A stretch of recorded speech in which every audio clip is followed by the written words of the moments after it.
In this video, I'm going to teach you how to cancel UNICEF monthly donation online. So for this case, I have in here this Reddit thread with the same or similar experience.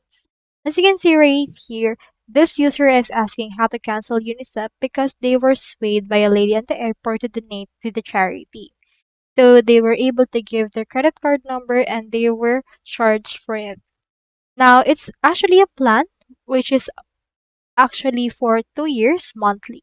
So they're asking how to cancel. So in order to cancel this, the general comment section for this case usually says to just email UNICEF for this concern. Now for this, just email them and then they will send you a reply the next day asking if you want a smaller contribution monthly. Now for this, if they ask this, just say that you want it to stop, so in that way it will be cancelled. Email them and state the valid convincing reason. Do multiple follow-ups until they respond. So that's all there is today and I hope this video helped you out.